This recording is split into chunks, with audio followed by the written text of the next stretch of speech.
Most people don't have plants in their homes because they think they're expensive, difficult to keep alive, and just high maintenance. But in this video, I'm going to give you a way to think about plants that will make adding them into your home so much easier. Because you can make any room look twice as good just by adding in some plants, and that's without a big budget, a biology degree, or even a green thumb. And if you just follow the 5-step framework I'm about to share with you, I promise you your home will look and feel so much better just by making a few simple changes that are so cheap and easy to implement. Let's get started. Now, to understand why this framework works, you need to understand how plants actually function in a home. Otherwise, even well-chosen plants won't fix your space, they'll just sit there looking off. And the easiest way to explain this is to think about how people usually approach plants at home, because most people fall into one of two extremes. On one end, you've got the person who buys plants constantly. Every corner has something green, and so the shelves, floors, and tables have plants all over them. And individually, they're all nice, but together, the space feels cluttered, busy, and strangely unfinished, and nothing stands out, and instead of feeling calm, the room feels visually loud. And then on the other end of the spectrum, you've got the person who's afraid to add plants at all. Maybe there's one small plant by a window or one lonely pot on a shelf. And so the space technically works, but it feels flat and a bit lifeless. The room has furniture, lighting, and art, but no softness, no balance, and no sense of growth. And both of these approaches miss the point, because good plant placement lives in the middle. And 99% of people overlook this because they think plants are about adding greenery when they're actually about solving spatial problems. Because it's not about how many plants you have or even what type of plants you've got. It's about what they're doing for the room, where they're placed, and how they relate to the things around them. So instead of giving you random plant recommendations or telling you to buy specific species of plants, I want to give you a framework, a way to look at any space, understand why the plants or the lack of plants feels wrong, and know exactly what to fix, using the exact same thinking that designers use when they're designing real homes. And that framework is called roots. And each letter addresses one of the core plant mistakes that people make. And when you apply the roots framework properly, plants stop feeling random and start feeling intentional. So you can stop guessing, stop overbuying, and finally make your space feel settled and calm. So let's start at the beginning, because if you get this wrong, nothing else matters. The R in roots stands for role. And this is the first place people go wrong with plants, because to be honest, most homes don't actually have a plant problem, they have a purpose problem. And when the plants in your home feel random, messy, or unnecessary, it's usually because they were added in without a clear job in mind. Because from a design perspective, plants aren't accessories, they're problem solvers. And designers use plants to soften hard corners, break up long blank walls, add height where the architecture feels flat, and create separation between zones without building anything permanent. So no, the plant isn't there to look nice. It's there to fix something the room is missing. But when a plant has no role, it immediately feels out of place, no matter how healthy, expensive, or trendy it is. And that's why you'll sometimes see a beautiful plant that still feels wrong. That's because it's not doing anything for the room. And so a useful way to think about it is this. If you remove the plant, what would the room lose? If the answer is nothing, then the plant doesn't have a role yet. But on the other hand, when a plant is doing its job properly,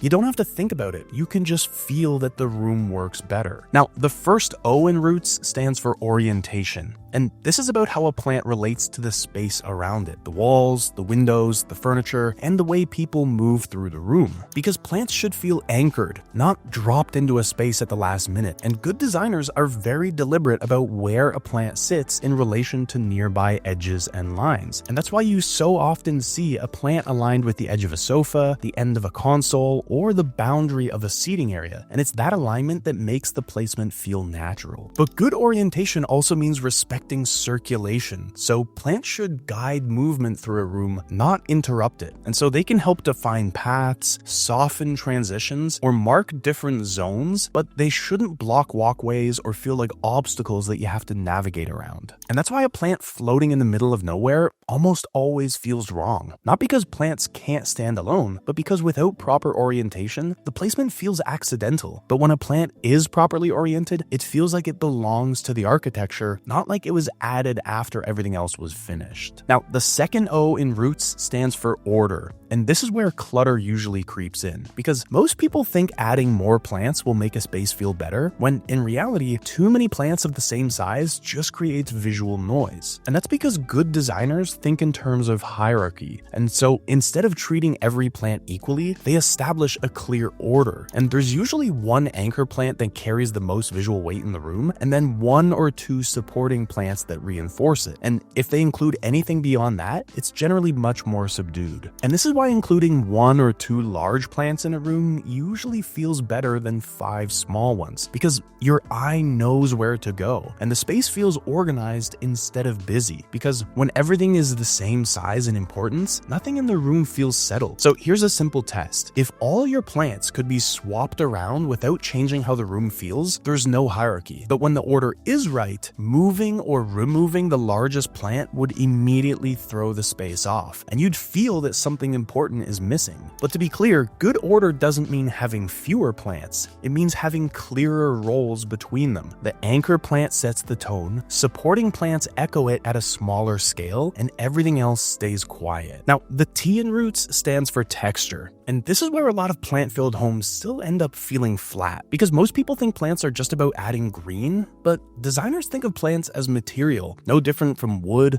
fabric, metal, or stone. And that's because leaf shape, density, and surface finish all change how a plant feels in a space. Broad leaves feel bold and grounding, fine leaves feel light and airy, matte foliage absorbs light and feels soft, while slightly glossy leaves catch light and add some subtle contrast. Then more structured plants bring order, while looser plants soften a room and make it feel more relaxed. And so good plant styling mixes in these qualities. So that means broad leaves next to finer leaves, dense foliage balanced with something more open, and clean structured forms paired with something organic and more irregular. And that contrast is what gives your room depth. Because when all your plants have the same leaf type, the room feels flat even if it's completely green. But texture is what keeps plants visually interesting without needing to add more of them. And finally, the S in roots stands for setting. And this is where even great plants can fall apart, because a healthy, beautiful plant can still feel wrong if everything around it is wrong. And that's why designers treat planters like furniture, not accessories. And that means the material of the pot should make sense with the palette of the room, the size should feel grounded and stable, not thin or flimsy,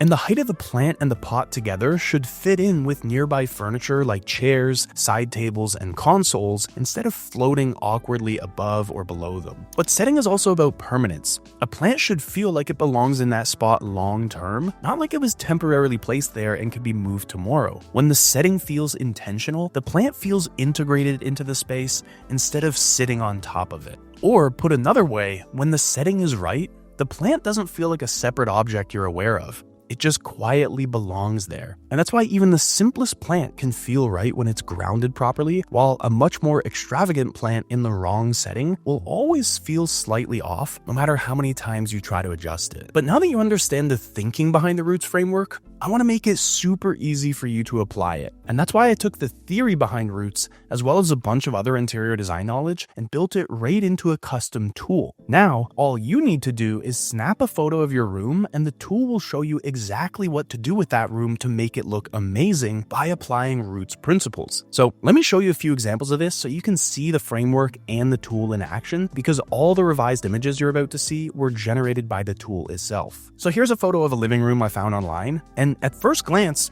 it looks really cool. It's super green, and a lot of plant lovers would love to have this in their living room. But if we look a bit closer at it through the lens of the Roots framework, we can start to pick it apart with a bit more detail. First, many of the plants here are doing the same job, which is filling space near the window, which just creates redundancy. And with no clear anchor, the cluster feels pretty busy, and most of the plants aren't solving any particular problem. Several of the plants feel visually unanchored, especially the hanging plants at mismatched heights and the floor plants pressed against the window. Instead of aligning with furniture edges or circulation paths, they're actually interrupting natural light and movement, which makes the room feel busy. There's no hierarchy with too many plants sitting in the same small to medium scale range, and the plant stand creates multiple competing focal points, so the eye has nowhere to rest. Now, while the room is lush, a lot of the plants share similar soft, leafy textures, and that lack of contrast makes the greenery feel pretty dense. And the pots the plants are sitting in are lacking a clear material rhythm. And with so many competing finishes, the plants feel temporary here instead of like permanent elements of the room. But now let me show you an image I created of the same room so you can see what it could look like. First, each plant now has a clear purpose. The tall fiddle leaf fig anchors the window wall and balances the visual weight of the sofa, while the hanging plant softens the window opening and the monstera supports the seating zone. The plants are aligned with architectural and furniture edges rather than floating randomly in the room, and the floor plants hug corners and walls while the hanging plant is centered on the window, which reinforces symmetry instead of disrupting circulation. And there's a clear hierarchy now: one dominant anchor plant, a secondary floor plant, and then a few lighter accents. And this creates structure and makes the room feel calm without becoming sparse. All the broad leaves contrast nicely with the trailing and finer foliage, which adds depth and softness, and that mix prevents the greenery from feeling flat or repetitive against the upholstery and the bold wall color. And the planters themselves feel grounded, with materials that relate to the wood furniture and the mostly neutral palette of the room. Plus, the plants now feel like permanent elements of the room rather than temporary styling pieces. Now, I know there's going to be a sizable number of you that will prefer the original version here, and that's totally fine. You can have as many plants as you want, but for the majority of people, the revised room is going to work so much better. I mean, just look at the difference in the windows in these two rooms. In the original version, you can't really look out the window at all because when you're sitting on the couch, it's completely covered with plants, and when you're standing, you still have to look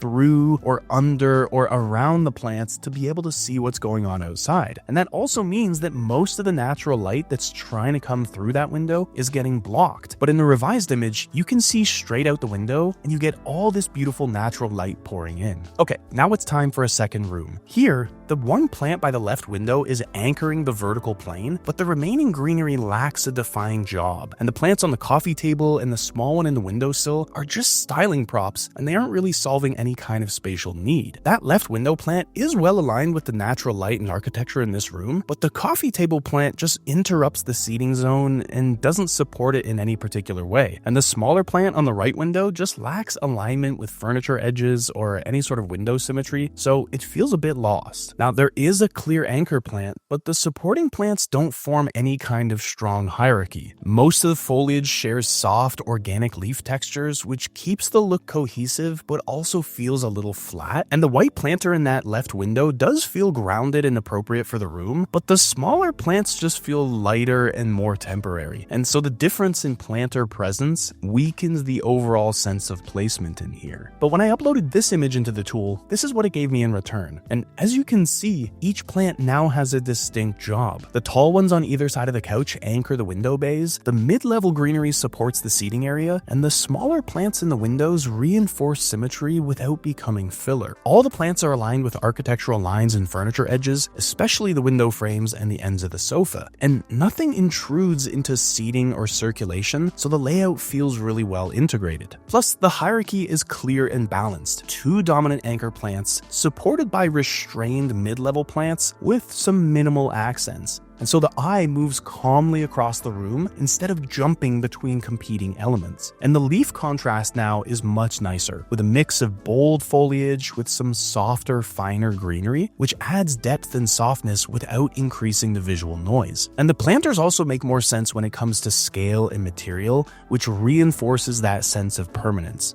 because each plant feels grounded and furniture-like, not temporary or decorative. But now let's look at a third space, and this is another one for the plant lovers. And I have to say, I know a lot of you are looking at this image, and it looks beautiful, but we need to think about this space functionally, not just aesthetically, and that's something the Roots framework can help with. So right now, too many plants are doing the same job, which is softening that console area. And because there's no clear anchor plant leading the composition, several of the medium-sized plants just feel redundant. Some of the plants feel a bit randomly placed instead of well anchored, especially the hanging plant and the pots sitting on top of the console. And there's not much hierarchy, with a lot of the plants sitting in the same visual weight range. And so the eye doesn't know where to land first, and the plants compete with and partially block the mirror instead of supporting it as the focal point of the room. Now, while there is some variety of texture, a lot of the foliage shares a similar lush, medium broad texture, and that means that the contrast between the soft plants and the more structural ones gets diluted just by the sheer volume of them. And then the planters themselves are individually interesting, but collectively they're pretty busy, with multiple woven and pattern finishes competing for your attention. Plus, some of the pots feel underscaled, which makes the arrangement feel less permanent than it could. But after throwing this image into the tool, it gave me back this setup, which works quite a bit better. First, each plant now has a clear job. There's a tall one anchoring the left side, a more structured one balancing things out on the right, and the hanging trailer that's softening that zone without competing for your attention. The plants are aligned with the edges of the console table and the wall plane, so nothing feels randomly placed. There's a clear hierarchy of one anchor, two supporting plants, and some smaller accents on the console table itself, and so your eye lands on the mirror first, which is where it should, and then naturally moves through the greenery instead of bouncing between equal focal points. And the leaf contrast is also a lot more intentional. The broad leaves are balanced out with some vertical structure and the softer trailing form, which adds depth into the room, and the planters feel heavier and more deliberate, with fewer competing materials. And so the plants now feel like part of the furniture setup, not like temporary styling pieces that could be replaced at any moment. So zooming out now, how do you actually apply all this knowledge in your own home? Well,